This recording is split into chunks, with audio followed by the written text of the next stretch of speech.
Datos inoperativos. Cuidado con las macros ocultas. Cuidado con las macros ocultas. Hay que estar muy atentos a las macros ocultas.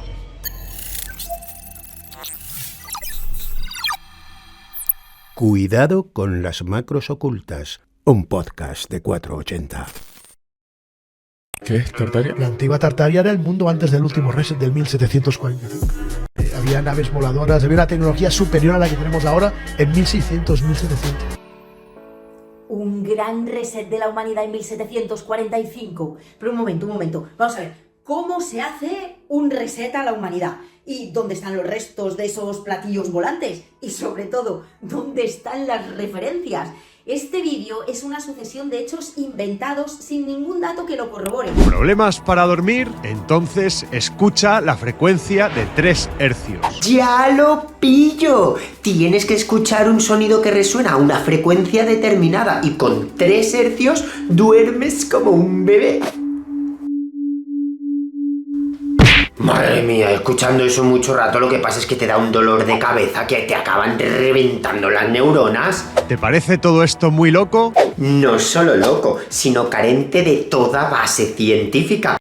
Tesla lo dijo cómo se descargaba información de la fuente. Pues nada, vamos a descargarnos información, venga. Era un visionario, él llegaba a estados superiores de consciencia, era una persona muy despierta. Entonces comprendía cómo funcionaba la naturaleza de la realidad y se descargaba todo mediante sueños, llegando con su glándula pineal a estados superiores de consciencia. ¿Cómo? ¿Pero hay un protocolo para hacer eso? ¿Cómo te descargas información de los sueños? Que a lo mejor puede ser que tengas tú un poco de lío en la cabeza. No, de verdad, la Tierra es redonda, sí, es redonda, sí. No, las vacunas no llevan un microchip para que Bill Gates controle tus pensamientos. Las vacunas entrenan a tu sistema inmunitario. Hacer ayuno 32 días no te detoxifica, te mata. Yo de ti me seguiría tomando el quimioterapéutico. Sustituirlo por Reiki, mucho recorrido no tiene. Lo que acabamos de escuchar forma parte de Cazabulos. Es un programa que anima a estudiantes de primero y segundo de ESO a detectar bulos científicos y tecnológicos en las redes sociales. Y es que la desinformación está presente, lo ha estado, pues, por ejemplo, desde las elecciones en Estados Unidos hasta el negacionismo que vivimos durante la pandemia, pasando por la Dana de Valencia de hace unos meses o también el gran apagón eléctrico que vivimos en España hace justo unas semanas. Esa desinformación es utilizada para polarizar, para condicionar la opinión pública, destruir el conocimiento y el sentido crítico que tenemos las personas. Cazabulos es una iniciativa del Consejo Superior de Investigaciones Científicas, el CSIC, donde nos encontramos hoy haciendo este programa especial. Y nos acompaña Irene Lapuerta, que es la coordinadora de Cazabulos. Bienvenida. Muchas gracias por acompañarnos. Gracias, Bárbara. Buenas tardes. ¿Por qué la cuna de la ciencia en España, el CSIC, dedica un proyecto a cazar bulos? ¿Es un síntoma de la situación que vivimos? O sea, sí, por desgracia lo es y prácticamente por necesidad. El CSIC es el mayor organismo público de investigación que tenemos en España y la ciencia que se hace en este país se hace en el CSIC y por tanto tenía que formar parte o que este proyecto naciese del CSIC para desmentir este tipo de información. Y además, pues centrado en un público que digamos está empezando en el uso de redes sociales, el uso del móvil, y necesitaba tener estas herramientas para poder desarrollar un pensamiento crítico y que sean capaces de detectar estos bulos. Implicáis a la comunidad científica, a vuestros científicos y científicas. Ya lleváis unas diferentes ediciones, pero ¿cómo identificáis esos bulos? ¿Cuáles son los más frecuentes, ¿no? Porque nos comentabas y veíamos a través de las redes sociales que justo hoy habéis seleccionado como los ganadores, ¿no?, de la nueva edición de Cazabulos. ¿Cuáles son las áreas que suelen ser susceptibles o más comunes de víctimas de esos bulos? La variedad es muy amplia, lo vemos día a día en redes sociales. Lo hemos visto en este fragmento. Sí, justo. Y sí que tratamos de implicar a los investigadores e investigadoras porque les pedimos que ellos mismos nos desmientan bulos relacionados con sus áreas de investigación para que también formen parte del proyecto. Pero sí que es cierto que el proyecto se articula en 3 etapas o en 3 fases diferentes. Un espectáculo de ciencia y humor que realiza el equipo de Big Bang Ciencia, que es con quien realizamos este proyecto, CSIC y Big Bang Ciencia. Y luego, a través de ese espectáculo, se les un poco despierta el interés para que ellos se conviertan en cazabulos y sean capaces de desmentir estos bulos a través de una formación en la que tienen una serie de herramientas.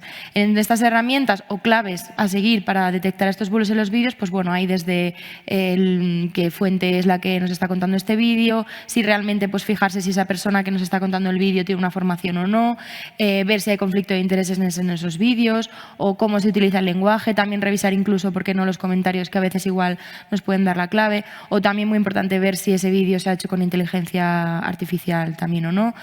Ver un poco una serie de puntos a seguir o que podríamos detectar en el vídeo para que pues eso, no se la cuelen y a través de esa formación tienen las herramientas. Y en cuanto a temáticas, pues sí, es infinita porque, pues eso, como comentabas antes, con hechos como con eventos como la Dana o el COVID, cuando durante la pandemia lo vimos muy claro, están al orden del día los bulos y desmientes un bulo y aparecen otros 5 más o muchísimos más automáticamente. Entonces, hay temáticas muy infinitas en cuanto a que a ellos también les interesa, por ejemplo, pues información relacionada con dietas milagro o sobre cambio climático o tema de la Tierra es plana o no. Pues, en fin, hay muchísimos bulos, por desgracia. Y al final, ¿cuáles son los resultados? Porque ya lleváis varias ediciones, animáis a estos estudiantes, ¿no?, que empiezan a tener ese contacto con las redes sociales, que son consumidores ya de redes sociales. ¿Cuáles son los resultados? ¿Habéis detectado que comienzan a tener herramientas para detectarlos y que no se la cuelen, como decías ahora? Nosotros esperamos que sí, y sobre todo los docentes, el año pasado, que fue la primera edición, el pasado curso, nos dieron esa respuesta, que habían visto que los estudiantes estaban muy motivados, que se les notaba que habrían aprendido con tanto la formación en el espectáculo y también un poco que tengan esa motivación para luego trasladárselo, por ejemplo, a sus padres, a sus familias o, yo qué sé, pues a otros amigos. Y en cuanto a cifras de participación, sin duda hemos mejorado muchísimo este año, que es la segunda edición. El año pasado contamos con unas casi 100 vídeos recibidos y este año estamos ya con 420. O sea que la participación ha incrementado mucho, la calidad también de los vídeos. En fin, que ojalá haya cazabulos para mucho tiempo. Sí. Bueno, que haya mucho tiempo, pero también es un síntoma, sí, ¿no? Bueno, malo.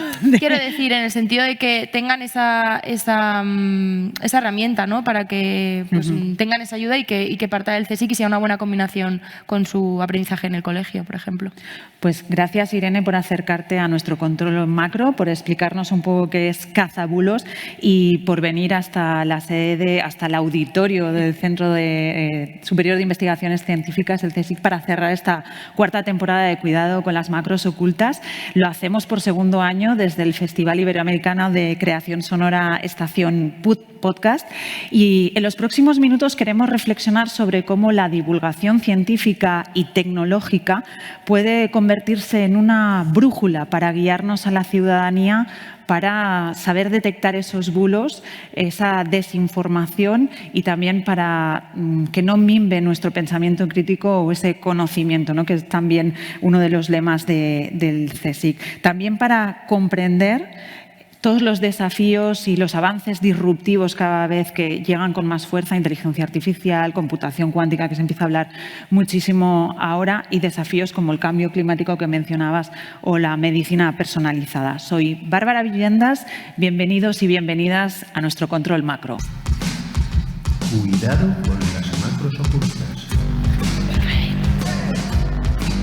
Un podcast de 480. Y presentamos a un panel de lujo que me acompañan para reflexionar de todo esto que hemos visto ahora, de desinformación. Me acompañan Fernando Valladares. ¿Qué tal? Bienvenido. Muchísimas gracias por acompañarnos. Un placer. Encantado. Uno de los biólogos, y no el biólogo español más reputado internacionalmente, científico del CSIC, investigador, el director del Laboratorio Internacional del Cambio Global, Link Global. Fernando, ¿cómo es dedicarse a un área como el clima, que ya nos lo ha dicho Irene, es uno de los que recibe más bulos, ¿no? A ver, yo creo que es muy intenso en los dos lados de la misma moneda. Por un lado en lo positivo y por otro lado en lo negativo. Lo positivo es que estás abordando un desafío para la humanidad tremendo y cada pieza que contribuyes, tanto desde el punto de vista de investigación como divulgación, es fantástico y te hace sentirte muy útil.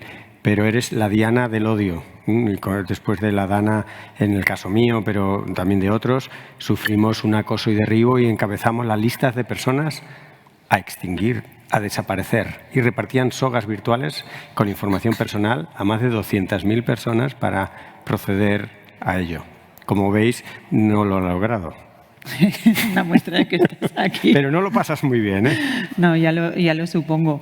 Te acompaña a tu lado también Andrea Peralta, conocida por su canal de YouTube Andrea Spin Órbita. ¿Qué tal? Bienvenida.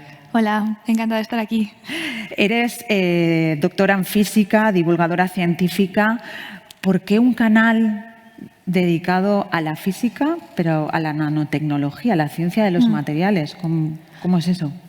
Bueno, yo cuando entré en el doctorado y en general cuando entré en la carrera de física, siempre te preguntan, ¿eres física? Pues sabrás un montón de cosas de astrofísica, ¿no?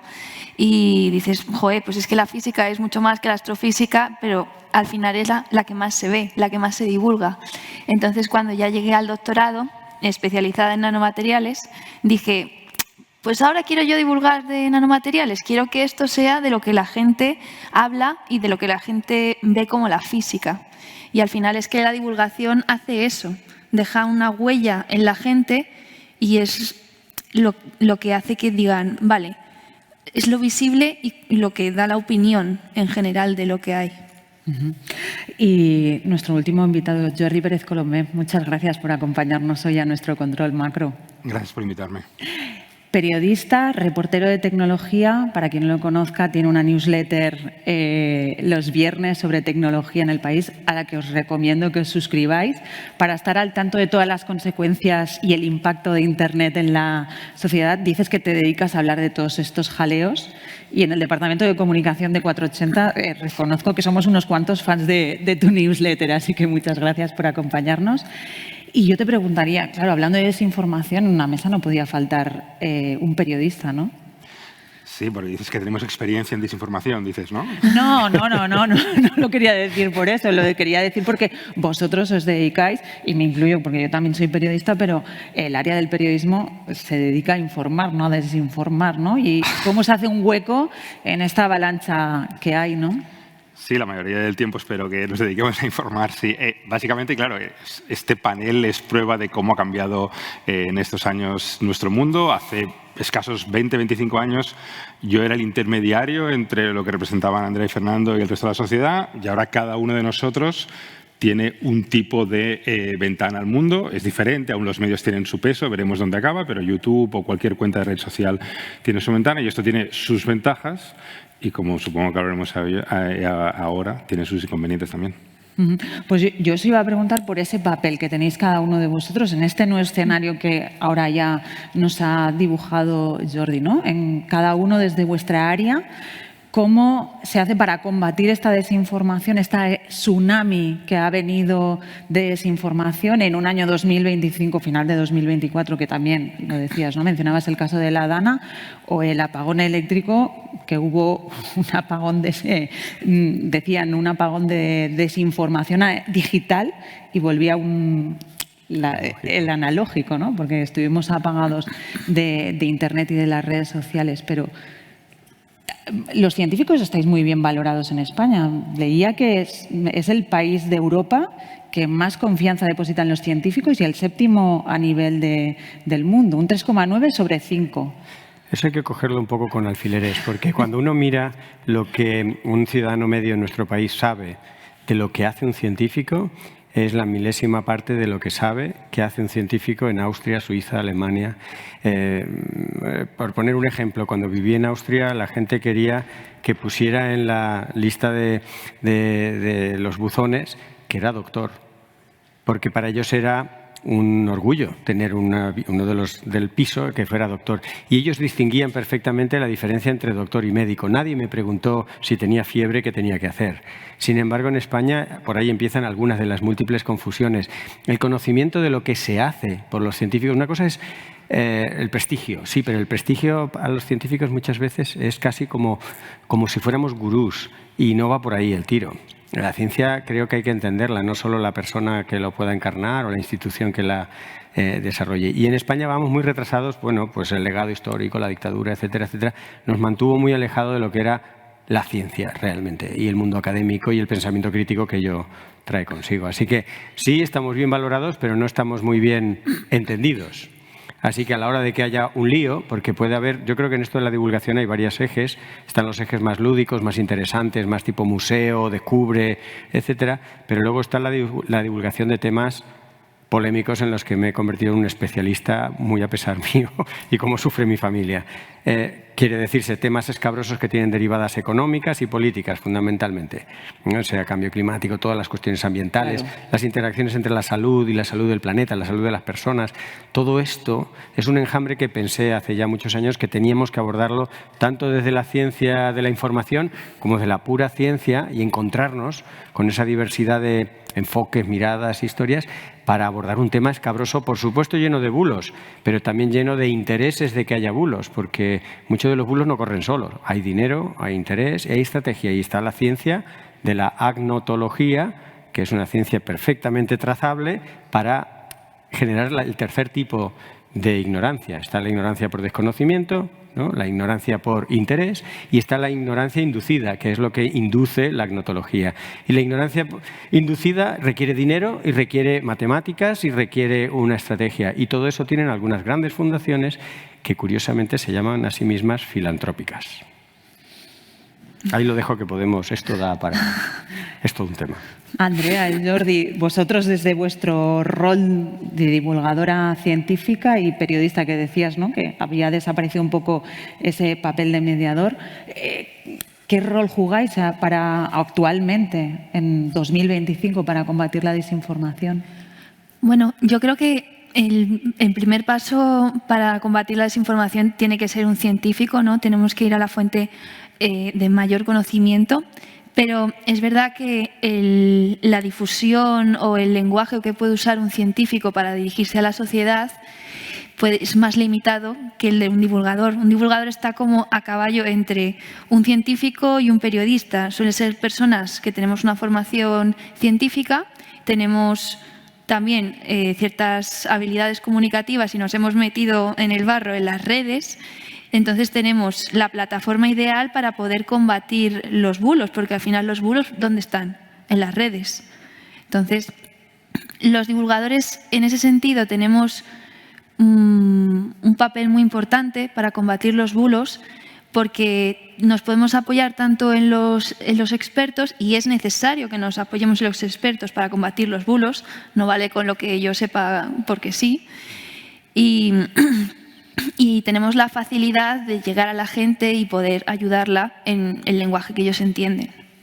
Entonces, en ese sentido, pues, tenemos un papel importante. La verdad. ¿Y los periodistas, Jordi?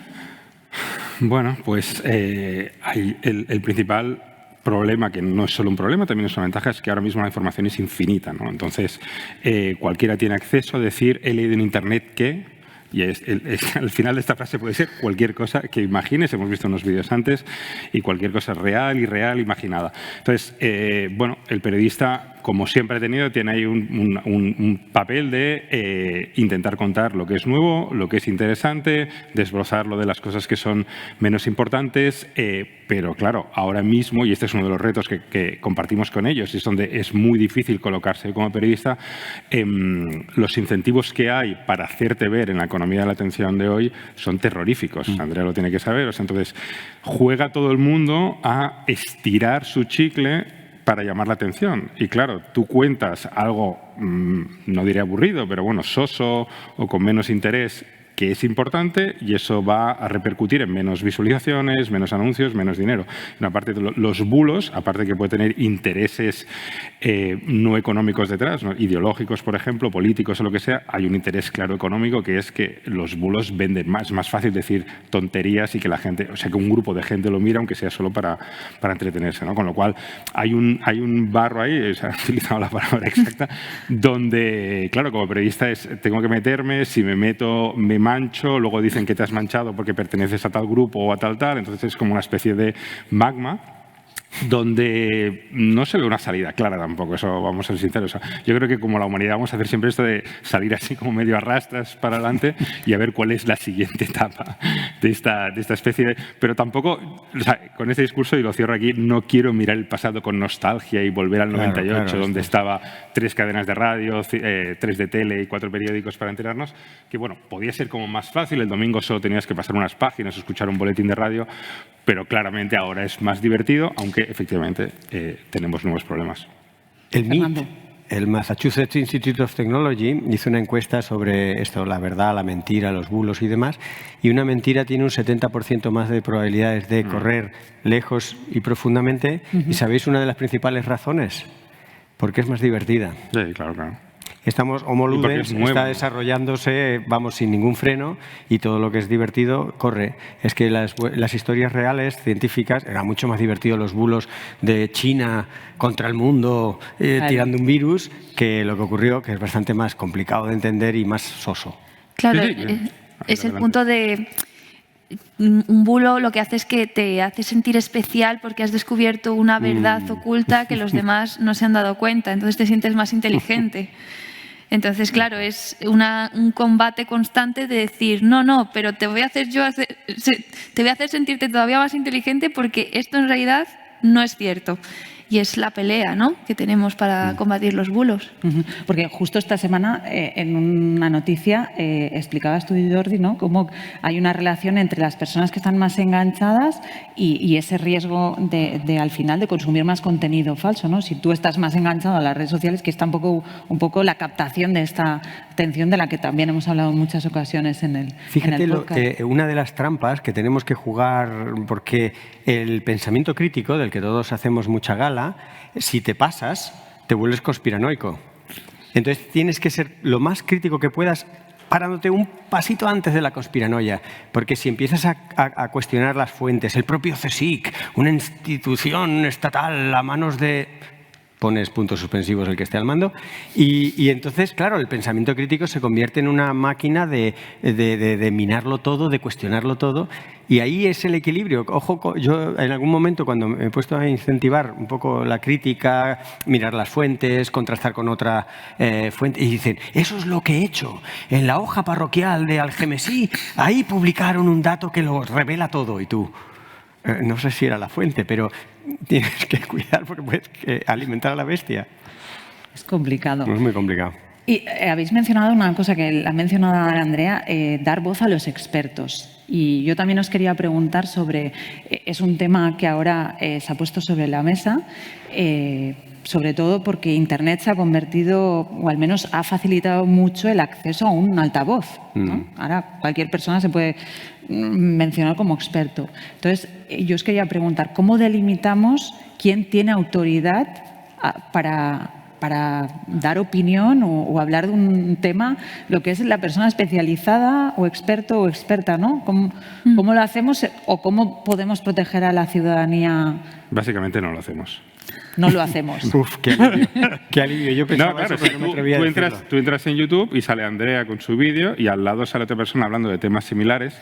De los temas que hemos visto, ¿no? La Tartaria y a ti nadie te dice en principio que una de las dos tiene un sello mejor. Tienes que ver 3 vídeos de esa persona y fiarte. Aparte tienes que llevar tu bagaje contigo. O sea, al final aquí una de las maneras más fáciles de ver esto es si habla de algo que llama muchísimo la atención. Desconfía. Me parece una buena regla. Sí. Esa es la única, dices, o de algo, por ejemplo, cuando es la típica cosa que hay un meme muy obvio en Twitter, ahora X y tal, de el experto en volcanes, ahora es experto en pandemias, luego es experto en no sé qué. O sea, la gente que no es experta se sube a la ola que solo sabemos todos los periodistas. O sea, en la ola de la actualidad la gente mira lo que pasa, entonces tú estás en una sección y cuando pasa algo por tecnología nosotros, ¡guau, que viene la ola! Entonces estamos ahí 2 o 3 días perdidos y luego se va internacional, se va a economía. Entonces la gente que quiere aprovecharse de la economía de la atención para conseguir más clics, para conseguir más seguidores y más ingresos, pues se suben a la ola, siempre se suben a la ola que pueden. Entonces, por ejemplo, en el caso de Andrea, pues no, yo hablo de esto, que es lo que sé, y yo me salgo un poco y digo que me salgo un poco y tal. Entonces tienes que, pero claro, pedir eso a un grupo de ciudadanos está bien, pedir eso a la ciudadanía en general. De todos modos, como decía antes, prefiero este mundo donde puedo escoger, si veo a Andrea tal, a riesgo de que acabe viendo algún payaso, al de antes que no había esta opción y si tú tenías un interés muy concreto, ya no digo en algo profundamente, sino en el surf o en los viajes por Sudáfrica a pie o, ¿sabes?, cualquier cosa así, pues hay más información a la mano. Lo que pasa es que te requiere como esta falta de intermediarios requiere más esfuerzo del ciudadano, del usuario de Internet. Bueno, al final, pero sí que podemos delimitar una serie de expertos, ¿no? O sea, al final, un catedrático que lleva 20 años trabajando en nanotecnología enfocada al cáncer de piel, pues podemos considerar un experto, ¿no? O sea, puede haber ciertos grises de algunos tal, pero expertos sí que los hay. Yo me refiero a las miniaturas de YouTube, todos somos iguales. Ya, sí, eso sí. Me refiero a eso, claro. Evidentemente, el catedrático que se dedica a la piel no tiene un canal de YouTube y lo tengo que ir a buscar yo y tengo que saber qué catedrático, o tú, da igual, claro, tienes que ir a buscarle. Entonces, en el mundo de Internet, la gente que quiere saltar a tus ojos es la gente, lo que decíamos antes, desconfía un poco porque te ponen algo y es para que tú sigas leyendo ese hilo, sigas viendo ese vídeo, sigas... Entonces, normalmente... O sea, eso no quiere decir que, evidentemente, tienes que disfrutar ese vídeo y hay a veces que estás cansado y para adelante, ¿no? Pero bueno, que ese me parece un criterio general. Evidentemente, es evidente que hay un montón de gente, obviamente, que es experto en su tema. Tú, como experto, ¿cómo hacemos? Ya lo decía Jordi, ¿no? En miniatura, en Google, somos todos en YouTube todos somos iguales, todos los podcasts son iguales, después hay unos más escuchados que otros, pero hay que delimitar de alguna manera quién es experto y quién no. A ver, formamos a la ciudadanía para que sepan diferenciarlo, más allá de decirles, cuidado, si os dan una información muy llamativa. Yo lo que siempre recomiendo e intento ejercer es que sea trazable lo que digo, que no doy puntadas sin hilo y que aprendo y que enseño y provoco a la gente a decir, traza el hilo, ¿no? Y hago muchas bromas con esa figura retórica del cuñado recalcitrante y refractario al conocimiento, ¿no? Que cuando dice cosas muy seguras el día de Nochebuena dices, ¿y dónde lo has sacado? Y no es casi capaz de decirlo, porque vio tantas webs que tienen una especie de infoxicación, ¿no? Y eso ya te debe levantar una cierta alerta, ¿no? Y yo creo que los que hablamos, primero el tono más pausado. Ya cuando es un tono pausado, yo también con lo de si el tema es muy de actualidad y sabe de todo, desconfía, pues si una persona está muy exaltada, es raro que, además de exaltado, esté manteniendo un argumento y un dato preciso. Pero si al poco hace una referencia a eso, a un catedrático o a una fuente o a un estudio, que tú puedas profundizar, ¿no? Y que tú puedas decir, me ha interesado esto, ¿y cómo me entero? O vas al pie del vídeo de YouTube o al pequeño texto y ves que hay un enlace y el enlace no es a la web de un loco en Pensilvania, sino es a una institución más o menos solvente, dices, pues esta persona o este canal está más o menos apoyado en algo. Y hay que dotar a la ciudadanía, a los ciudadanos, de herramientas de alfabetización digital para que, más allá de si un tema es llamativo o si pues conocer las fuentes, pero ¿creéis que hoy ya estamos con una formación, unas nociones básicas que deberíamos empezar a saber diferenciar lo que es desinformación de lo que no lo es? Eso es una poco la pregunta. Es que es una pregunta complicada porque muchas veces quieres generar un estado de opinión sin necesariamente influir mucho, pero claro, si te detienes mucho en esa, hay otros que lo van a hacer por ti. Entonces, cuando ocurre un evento así que es de actualidad y es un poco tu tema, tienes que de alguna manera correr. Es muy paradójico porque estás haciendo lo que dices que no hay que hacer, pero es que si no lo haces tú, alguien lo hará por ti. No hay una regla general, yo creo que un poco... Ese es mi trabajo. Claro, pasa algo. Yo creo que Jordi a llamar a gente. Lo ha relatado un poco bien. Yo creo que es una cosa muy dinámica y vamos aprendiendo sobre la marcha. Es que lo que vale para también una disciplina no vale para otra y los temas también van muy cargados de la actualidad. Por ejemplo, con Donald Trump en la Casa Blanca hay algunos temas que se han vuelto ya no distópicos, se han vuelto totalmente fuera de escala, ¿no? Entonces, si entras en ese tipo de historias, sabes que te vas a meter en unos berenjenales de los que te va a costar mucho salir. Tienes que calibrar y mucho. Sin embargo, hay temas más domésticos que todavía siguen bajo cierto control, donde hay una sensación honesta de la gente de buscar información, pero mucha gente va a las redes o a la fuente de información a buscar adhesión, a buscar amigos y enemigos, a favor o en contra. Es un enfoque binario, no van buscando información. Claro, cuando eso se exacerba por razones económicas, políticas, coyunturales, tienes que andarte con pies de plomo porque tu prestigio, digamos, o tu canal, de repente puede ser sometido a mofa, befa y todo tipo de burla por esa gente que al final, como son tan activos en TikTok, en no sé qué, no sé cuánto, pues tapan tu trabajito de hormiguita en un momento. Así que no hay una regla. No sé si vosotros... Bueno, a ver, es cierto, o sea, las reglas, por ejemplo, pues sí, si te lleva una web que está llena de anuncios, que las otras noticias son muy llamativas, o sea, sí que hay como una serie de reglas, o por ejemplo, si lo ves en un canal en una cuenta de Instagram, una cuenta de TikTok, ve a mirar quién es esa cuenta, mira otros vídeos, o sea, hay un esfuerzo ahí, pero igual que antes te decían lee 2 periódicos y no los leías un poco, ¿no? Sí. A mí una de las cosas que me gustaría destacar sobre esto es como la diferencia también para distinguirlo un poco es lo que llama tus emociones. Eso es. Suele ser algo, o sea, lo que intenta como que te alinees con un equipo. O sea, esto, si te gusta algún tipo de deporte, ahí es más fácil porque es muy banal, pero ves que hay alguien que es de un equipo mucho e intenta titular en esa dirección, vale, eso no le damos más importancia porque lo hemos vivido toda la vida con el fútbol o con cualquier deporte, ¿no? Pero ahora eso ocurre con el COVID, con todo. O sea, te hacen ser de un equipo con cualquier opinión random ya no de inmigración, de cualquier cosa, tienes que como formar parte, entonces te pasan vídeos de eso y son todo cosas muy... O sea, el debate hoy de la inmigración en España se hace con vídeos de TikTok donde hay gente que aparentemente es de otro país medio apuñalando a gente o con... ¿sabes? Son todo vídeos que no te explican si hay tantas de esas personas o son un porcentaje. Es todo que te intenta mover a la parte más emocional de que esto es... Entonces, claro, todo eso se mezcla porque eso no es desinformación, porque ese hecho probablemente ha ocurrido. ¿Sabes? Yo como periodista puedo decir, no, es que esto ha ocurrido, lo que pasa es que lo están sacando de madre, de contexto, y eso parece que toda España, yo soy de Barcelona, por ejemplo, y Barcelona parece invadida por un grupo de chavales jóvenes y tal, y yo vas allí y digo, pero si aquí no pasa nada, como la mayoría de veces, ¿no? Eso no quería decir que antes, de nuevo, hago siempre esta cuña, en el año 2000 no pensáramos que íbamos a un sitio y era muy peligroso y dices, ostras, aquí no es tan peligroso como me dice el documental de la 2, ¿no? O sea, yo creo que al final se puede dar unas pautas a la gente, pero el espíritu crítico no es algo que se aprende, es algo que se entrena. Y todos somos susceptibles a comernos un bulo justamente por eso, porque están hechos para apelar a nuestras emociones.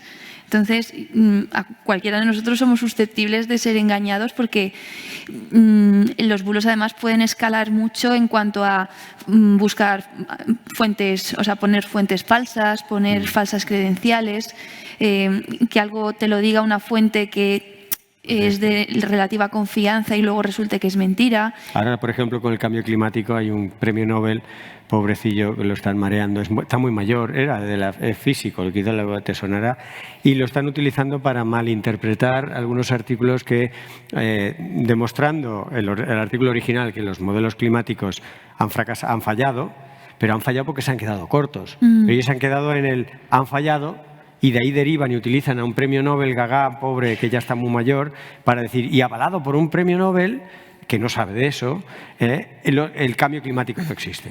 Dices, no, el artículo original no dice eso, se han quedado cortos los modelos y este señor no sabe de eso, pero a ti te han puesto un premio Nobel, un paper o un artículo científico que dice los modelos han fallado y...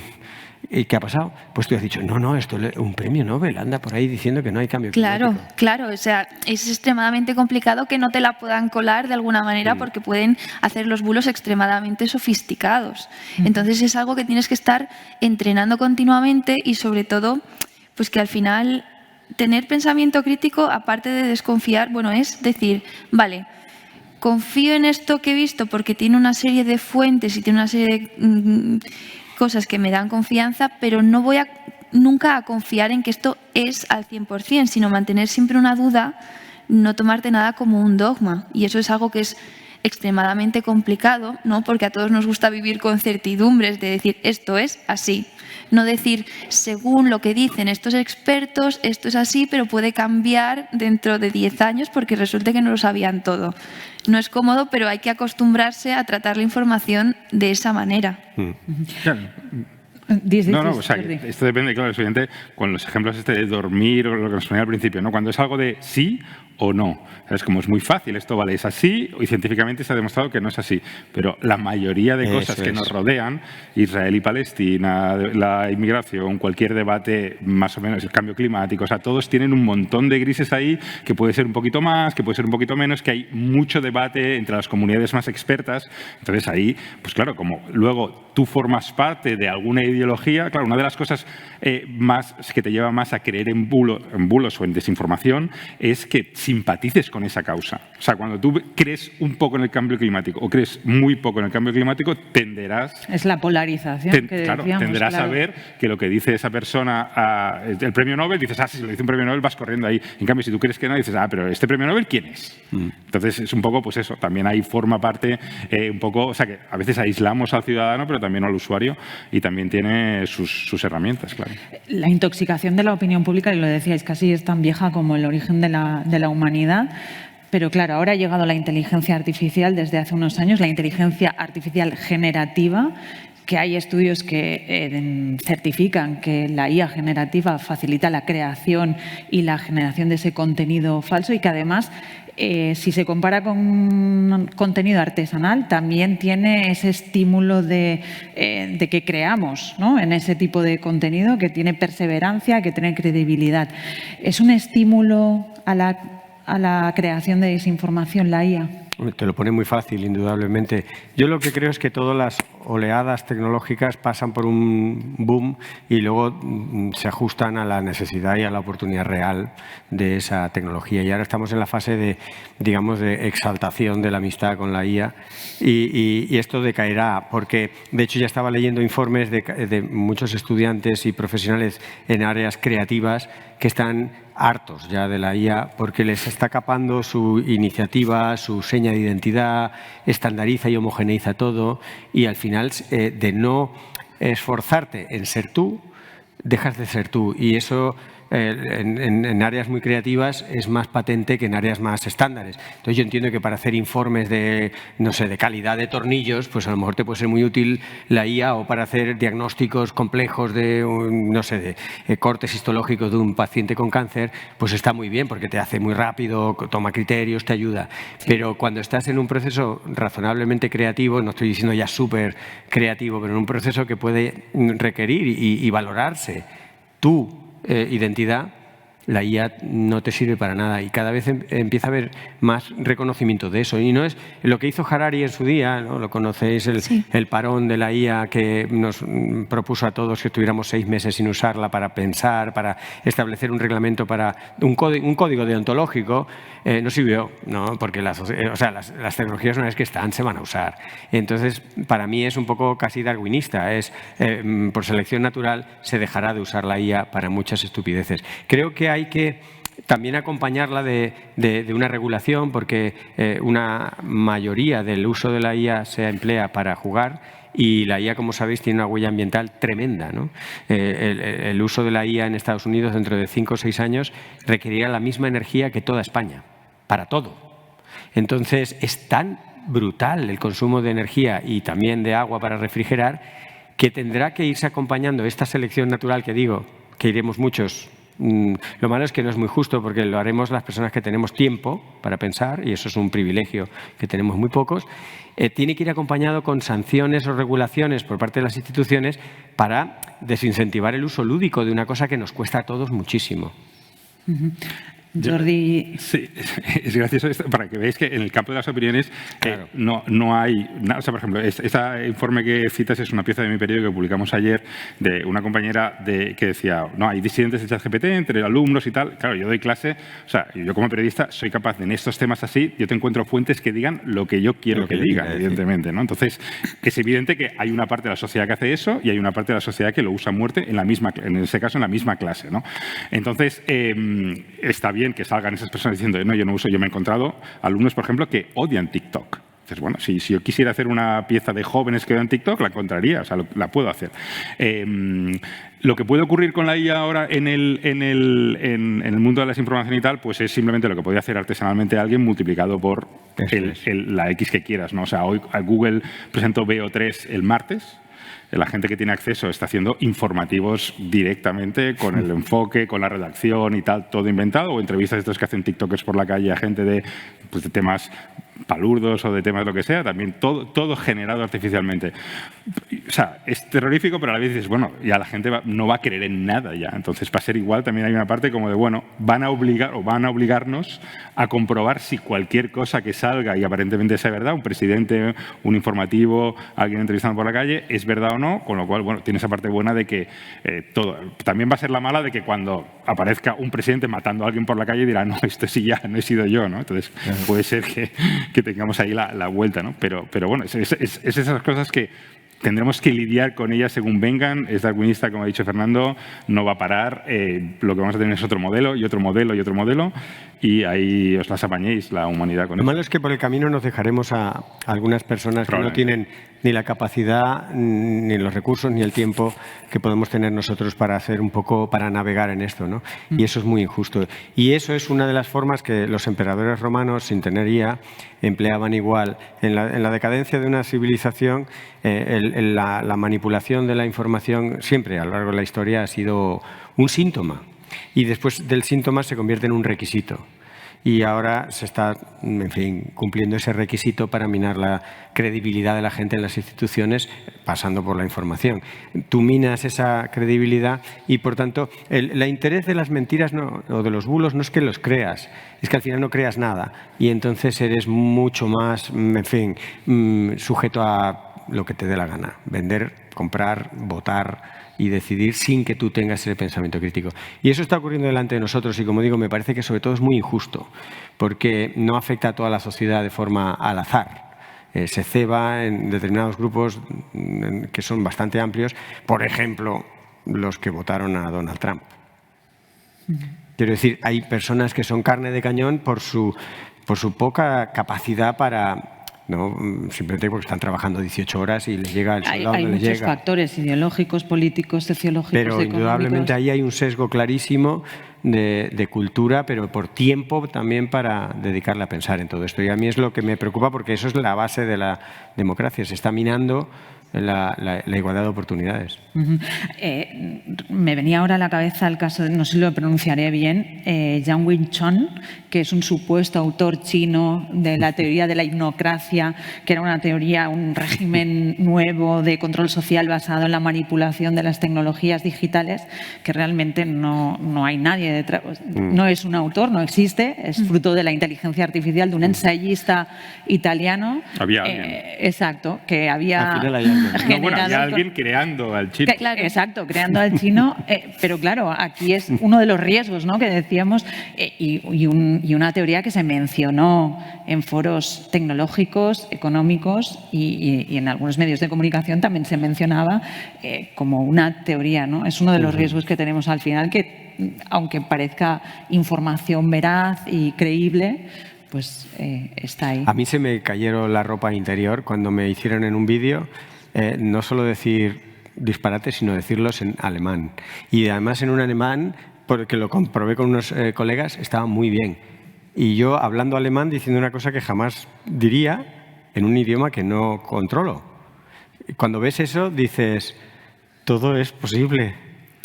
Y te entra bastante miedo, ¿no? Es aterrador, o sea, la capacidad para generar bulos que hay ahora es muy difícil no creértelo, y es lo que decíais antes, que vamos a llegar a un punto de decir no puedo confiar en nada, pero quién sabe si avanzamos un poco y las propias IAs están combatiendo esos bulos, ¿no? Pues todo escala, ¿no? Oye, todo escala. Un pasatiempo divertido que hacer con la IA es entrenarla con preguntas de, por ejemplo, con el cambio climático, si hay que desactivar la IA, pero se lo preguntas a la IA.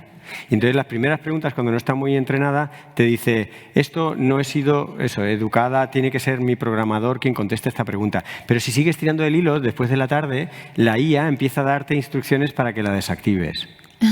Es todo muy surrealista y ocurre delante tuyo en tu ordenador y dices, voy a apagar la sesión.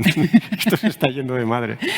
Querría dejar unos minutos por si hay alguien del público que se ha acercado hoy al CSIC para hacer alguna pregunta, pero acabamos temporada y siempre acabamos nuestros episodios preguntando a nuestros invitados e invitadas por su macro oculta. Viene a ser como un poco la advertencia digital, analógica, lo que queráis, pero ¿cuál sería la vuestra?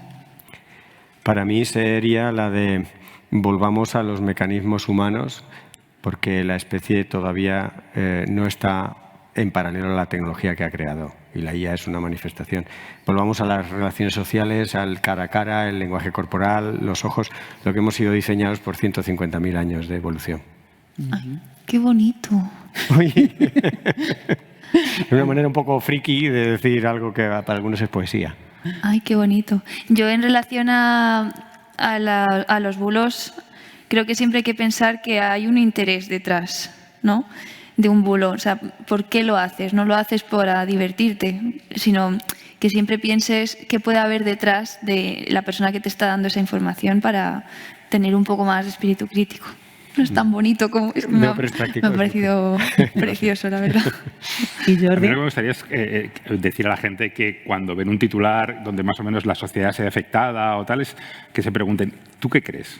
¿Tú qué haces? O sea, por ejemplo, a mí una de las cosas que me fascina es como vemos mucho el móvil, usamos, lo decía Fernando y tal, pero bueno, mi abuela se chupaba la tele todo el día. Entonces dices, vale, era otro tipo de cosas, era otro tipo de consumo y tal, pero... en el año 90 no era lo ideal, ahora no es lo ideal, somos humanos, entonces es como un poco, vamos a poner en perspectiva muchas de las cosas. Si tú eres capaz de distinguir lo que ocurre cuando te lo vendía un periódico o una radio en el año 95 algo y ahora eres capaz al menos de preguntártelo, de dudar, de buscar, eso me parece, o sea, que a cada cual pueda un poco echar un paso atrás y decir, bueno, ¿tú qué crees de esto? ¿Crees que quien está contando esto, por ejemplo, un periodista que puede estar en Jerusalén o en Washington, ha tenido acceso a la persona que dice que ha tenido acceso o esta cuenta, de dónde saca esta información? O sea, un par de preguntas hay un poco de ¿qué crees tú de esto? O sea, de ¿cómo se ha hecho esta salchicha? Pues Jordi, Andrea, Fernando, no sé si alguien del público quiere hacer alguna pregunta sobre la desinformación, la tecnología, ¿no? Pues Jordi, Andrea, Fernando, muchísimas gracias por acercaros hoy hasta este control macro, cerrando esta temporada. Y yo no quería acabar la temporada sin hacer referencia a una cita de Carlo Rovelli en 7 breves lecciones de física, que dice que la ciencia nos enseña a comprender mejor el mundo, pero también nos da una idea de la vastedad de lo que aún ignoramos. Y creo que precisamente es lo que intentamos hacer en este podcast, en Cuidado con las macros ocultas, hacer un poquito más pequeño ese quesito de lo que ignoramos, intentar enseñar ese conocimiento sobre tecnología para también adoptar un uso más responsable. Un lujo cerrar la 4ª temporada de Cuidado con las macros ocultas desde el CSIC y de nuevo desde el Festival Iberoamericano de Creación Sonora Estación Podcast. Muchísimas gracias a la organización de nuevo por su ayuda, a Carlos que está por aquí, a Laura que no la veo ahora pero creo que se ha pasado, a Nacho, también a Carmen e Irene que la hemos tenido aquí del CSIC. Muchísimas gracias por acogernos. Gracias a todos los que os habéis acercado hoy hasta aquí y también a los que nos escucháis y muchísimas gracias a todo el equipo de 480 que hace posible este proyecto que cumple 4 años, que en 2021 lo empezó con mucha humildad y mucho cariño y que poco a poco se va haciendo un poquito más grande. Nos vemos en la 5ª temporada dentro de unos meses hablando de más tecnología. Mientras, ya sabéis, cuidado con las macros ocultas. Datos inoperativos. Cuidado con las macros ocultas. Cuidado con las macros ocultas. Hay que estar muy atentos a las macros ocultas.